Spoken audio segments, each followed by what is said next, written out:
Gaza पट्टी में अलग अलग जगहों पर मानवीय मदद तक पहुंचने की कोशिश में 85 फलस्तीनियों की मौत हो गई।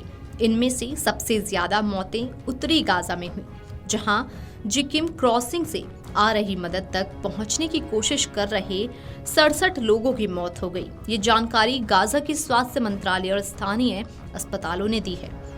अस्पतालों के अनुसार 150 से ज्यादा लोग घायल हुए हैं, जिनमें से कई की हालत गंभीर है। ये तत्काल स्पष्ट नहीं हो सका है कि इन लोगों की मौत इजरायली सेना की गोलीबारी से हुई या सशस्त्र गिरोहों की वजह से या दोनों की। लेकिन कुछ चश्मदीदों का कहना है कि इजरायली सेना ने भीड़ पर गोलियां चलाईं। उत्तरी गाजा में जो मौतें हुईं वे गाजा ह्यूमैनिटेरियन फंड के मदद वितरण केंद्रों के पास नहीं हुई। ये अमेरिका और इजराइल समर्थित संस्था है जो फलस्तीनियों को खाद्य सामग्री वितरित करती है। चश्मदीदों और स्वास्थ्य कर्मियों का कहना है कि इस संस्था की सहायता पाने की कोशिश करते समय सैकड़ों लोग पहले ही इजरायली गोलीबारी में मारे जा चुके हैं।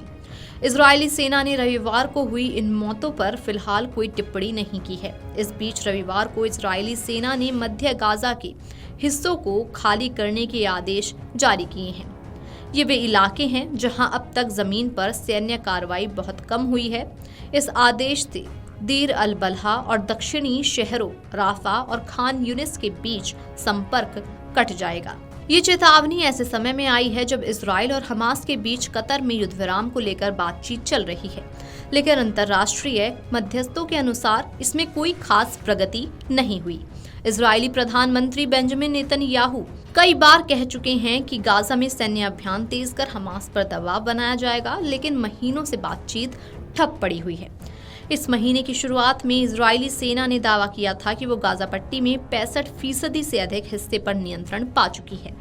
गाजा के जिन इलाकों को खाली करने के आदेश जारी किए गए हैं, वहां एक अंतर्राष्ट्रीय संगठन भी मौजूद है। संयुक्त राष्ट्र ने इजरायली अधिकारियों से संपर्क किया है ताकि ये स्पष्ट हो सके कि क्या ये आदेश दीर अल बलहा में स्थित यूएन की सुविधाओं पर भी लागू होता है। संयुक्त राष्ट्र के एक अधिकारी ने नाम न बताने की शर्त पर यह जानकारी दी। इस अधिकारी ने कहा कि पहले के मामले में यूएन की सुविधाओं को निकासी आदेश से बाहर रखा गया था, लेकिन इस बार जो क्षेत्र निकासी में शामिल किया गया है वो पहले से खाली कराए गए इलाके से तट तक फैला हुआ है, जिससे राहत समूहों और आम लोगों की आवाजाही बुरी तरह से प्रभावित होगी। साथ ही आपको बताते चलें कि गाजा गहरे मानवीय संकट का सामना कर रहा है। हमास के लड़ाके 7 अक्टूबर 2023 को दक्षिणी इजराइल में घुस आए थे। उनके हमले में लगभग 1200 लोग मारे गए थे और 251 लोगों को बंधक बना लिया गया था। अभी 5 बंधक बनाए गए इजरायली हमास के कब्जे में हैं, लेकिन उनमें से भी कई के जीवित होने पर संदेह है। इसके जवाब में इजराइल ने युद्ध का ऐलान किया। 21 महीनों से ये युद्ध जारी है। गाजा स्वास्थ्य मंत्रालय के मुताबिक 58,000 से ज्यादा फलस्तीनी मारे जा चुके हैं। मंत्रालय ये नहीं बताता कि इनमें कितने हमास के लड़ाके थे, लेकिन वो कहता है कि मरने वालों में आधे से ज्यादा महिलाएं और बच्चे हैं। ये मंत्रालय हमास की सरकार का हिस्सा है, लेकिन संयुक्त राष्ट्र और अन्य अंतर्राष्ट्रीय संगठन इसे हताहतों के आंकड़े का सबसे भरोसेमंद स्रोत मानते हैं। बंधकों के परिवारों का प्रतिनिधित्व करने वाले संगठन होस्टेज फैमिली फोरम ने इजरायली सेना की इस नई निकासी घोषणा की आलोचना की। उन्होंने प्रधानमंत्री नेतन्याहू और सेना से स्पष्ट करने को कहा कि इस कदम से वे क्या हासिल करना चाहते हैं। संगठन ने आरोप लगाया कि सरकार बिना किसी ठोस योजना के काम कर रही है।